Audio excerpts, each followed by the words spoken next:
Et aujourd'hui on se retrouve pour une nouvelle vidéo. Aujourd'hui je vais vous parler cette vidéo d'une licence vidéo que j'aime tout particulièrement alors que je l'ai découvert il y a seulement quelques années, voire seulement quelques mois. Si je vous dis FPS, vous pensez direct à Battlefield, Call of Duty ou pour les plus anciens Medal of Honor. Pourtant, le premier vrai FPS, dont on va parler dans cette vidéo, c'est Doom. Je vais t'expliquer aujourd'hui pourquoi tu dois absolument aussi jouer à Doom, tu dois découvrir Doom, qu'il ne faut jamais oublier cette licence-là car ça a tellement marqué l'histoire du jeu vidéo. Et avec la sortie du prochain 2, Doom The Dark Ages, qui arrive très bientôt, le 15 mai, et ben je me suis dit que c'était le bon moment pour faire une vidéo sur cette licence. Déjà, pour vous conseiller de jouer à Doom, on va commencer par la base avec le premier opus sorti en 1993. Les développeurs ID Software, que vous connaissez aussi pour Quake et aussi récemment pour Rage, vont développer du coup le premier vrai FPS. Il y avait déjà Wolfenstein 3D qui est sorti un an plus tôt, mais pour moi, Doom, c'est le premier vrai FPS. Il est beaucoup considéré d'ailleurs comme le premier fast FPS. Doom sort alors en 1993 et c'est un énorme succès. 30 millions de téléchargements partout, tout le monde joue à ce jeu-là. C'est un truc de fou et surtout, c'est le premier aussi jeu où il y a véritablement du sang. C'est de la boucherie totale, surtout que Mortal Kombat est sorti la même année. Donc autant te dire que la boucherie a arrivé dans les jeux vidéo. Pour vous dire pourquoi Doom est un classique, en quelques mots, il est fun, dynamique, fluide, il est saignant, tout ce qu'on aime dans un jeu vidéo et c'est enfin un vrai jeu d'action FPS. Il y en avait eu quelques-uns dans les années 80, mais c'était pas si terrible. Doom a véritablement marqué l'histoire, a posé un impact sur le jeu vidéo et a influencé vos FPS préférés, Call of Duty, Battlefield, Medal of Honor. Tout ça vient de Doom. Sans lui, les FPS n'existeront jamais à ce jour. Sans lui, pas de BO2, pas de Modern Warfare 2. C'est vraiment un truc de fou. Mais véritablement, qu'est-ce que ça raconte Doom? Doom, ça raconte l'histoire d'un Doom Slayer, un gars avec une combinaison, qui a un seul objectif, sauver la Terre et détruire tous les démons. Je vous avoue que c'est pas le scénario le plus original parce qu'en fait, en gros, il y a un portail de l'enfer qui a été ouvert sur Terre et du coup, tous les démons. Vraiment aussi du fait que les démons, c'est vraiment, il y a des beaux chara design, vous allez le voir. Il y en a qui sont vraiment très stylés, surtout dans les derniers Doom. Mais franchement, il y avait de l'idée. Je vais parler aussi des armes, etc. Notamment l'arme mythique, le BFG 9000, l'arme fameuse mythique de Doom qui est une arme juste trop cheatée. Ouais, c'est vraiment excellent. Moi, je vous conseille vraiment, ce jeu est un classique, je vous conseille vraiment de le rejouer. Encore aujourd'hui, il passe, forcément son graphisme, voilà, c'est en 2D, etc. Mais justement, ça donne ce côté charme pour ce FPS, et il est aussi encore très fluide. Et du coup, bam, on enchaîne avec Doom 2 Hell of Earth, littéralement l'enfer sur Terre, qui est du coup la suite qui sort en 1994, un an après, qui va aussi rencontrer un gros succès, pareil que dans le premier. Pour moi, c'est juste un Doom 1 mais 2.0 parce que c'est globalement le même jeu, à part avec des armes en plus, des nouveaux niveaux et aussi des changements de menu. Bref, des jeux-là, je trouve, c'est des gros classiques. Pour ceux que ça intéresse, ils sont actuellement gratuits sur le PlayStation Store, sur PS4, PS5, en 120 FPS avec toutes leurs extensions. C'est des jeux vraiment excellents que j'ai beaucoup joué.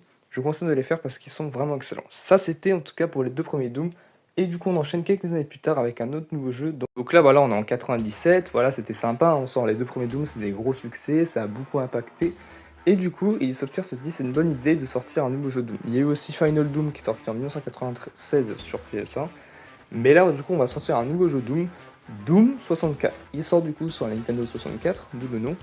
C'est un jeu que j'ai bien apprécié, mais un peu moins que les deux premiers. Moi, je trouve que le jeu est vraiment bon. Niveau graphisme, forcément, il y a de l'amélioration. Niveau menu aussi. Mais je trouvais qu'il n'y avait pas forcément de nouveauté par rapport du coup aux autres Doom. Il reste quand même sympa, hein, je l'ai quand même un petit peu joué. Mais j'ai trouvé quand même que il n'y avait pas cet aspect de nouveauté, tout machin. Il y a de nouveaux niveaux, etc. Mais je sais pas, j'ai trouvé qu'il manquait quelque chose dans le jeu. Ça reste quand même un jeu culte, voilà, qui a marqué sa génération. De toute façon, Doom des années 90, ça a globalement marqué. Mais, je sais pas, il y a un truc que je lui redonne une deuxième chance. Parce qu'il était vraiment cool, mais après, ça fait un moment que j'ai pas joué.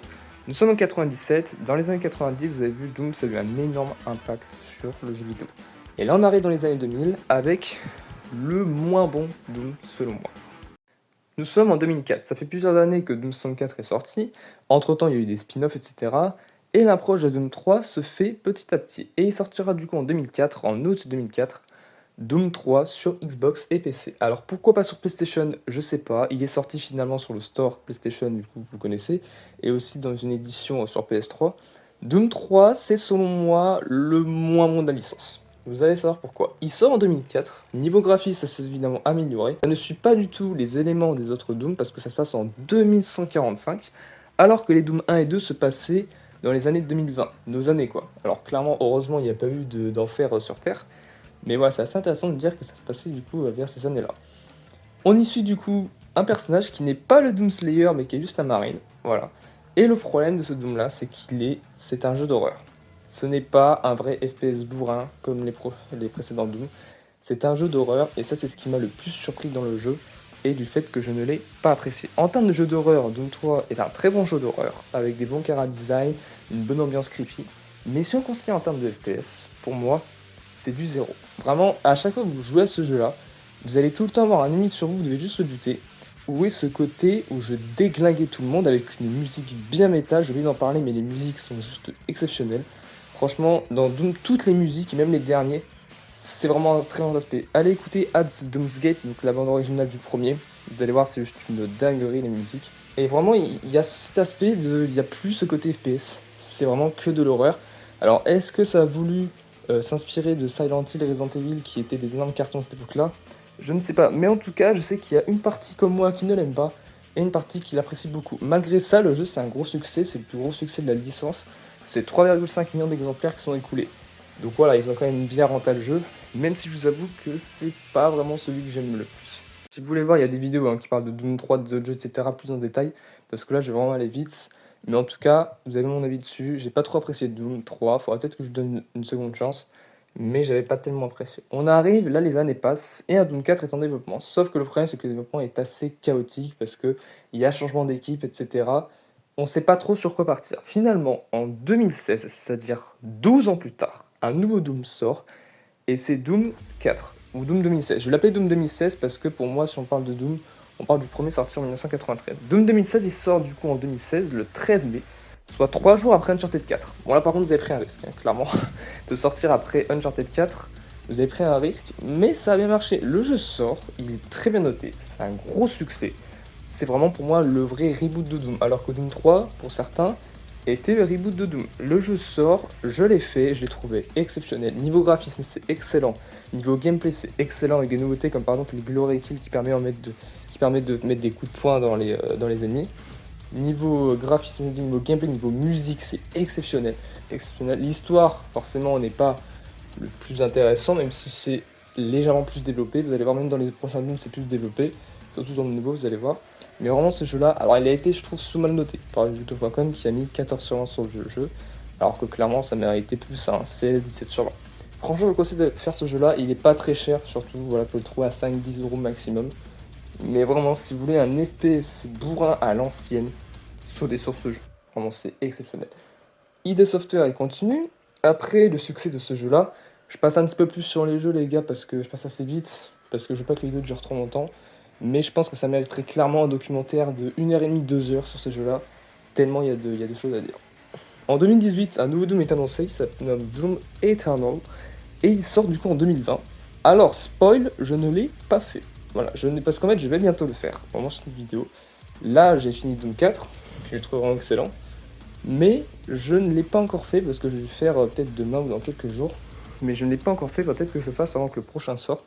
Doom Eternal est souvent considéré comme le meilleur de la licence, car celui qui apporte le plus de choses, qui a le plus d'améliorations, l'histoire est un peu plus développée. Tout le monde m'a dit Doom Eternal, tu vas grave kiffer. En plus, c'est des bonnes extensions, notamment l'extension The Ancient Gods, qui est apparemment excellente. Tout le monde me dit je vais kiffer. C'est vrai qu'en voyant les gameplays, je me dis que le jeu a l'air vraiment excellent et qu'il va avoir des nouveautés. Donc je n'ai pas encore fait ce jeu-là, il faudrait vraiment que je le fasse parce que tout le monde dit que c'est vraiment excellent. Du coup, je ne pourrais pas vraiment en dire sur ce jeu-là. Mais d'après ce qu'on m'a dit, le jeu est vraiment excellent. Et on arrive au dernier qui sortira du coup en mai prochain, qui a été dévoilé en 2024. Doom The Dark Ages. Alors, oui, j'ai vu une annonce, c'est un petit peu du spoil, mais pas trop. Parce qu'en fait, le jeu se passe avant Doom 2016. En effet, c'est pas trop du spoil. Pour ce qui commence, vous n'allez pas vous faire spoiler de ce que je vais vous dire juste après. Doom The Dark Ages est prévu pour le 15 mai prochain, donc ça arrive très bientôt, sur PS5, Xbox Series X et PC. Le jeu se passe avant Doom 2016 et Doom Eternal. On suit le Doom Slayer dans un univers un peu médiéval.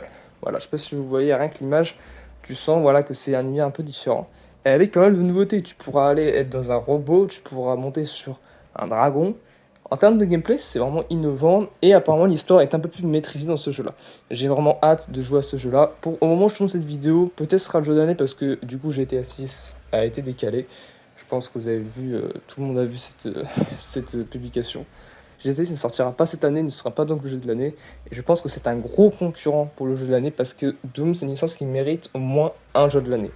Pour tout l'impact qu'il y a eu sur cette licence-là, pour tout ce qu'il y a eu sur le jeu vidéo, je trouve que ça mérite au moins un prix du jeu de l'année. Parce que je crois qu'ils n'en ont jamais eu. Ils ont eu des nominations forcément, mais ils n'ont jamais eu de jeu de l'année. Le Doomsday Aegis, rendez-vous le 15 mai prochain. Vous allez voir, ça va être exceptionnel.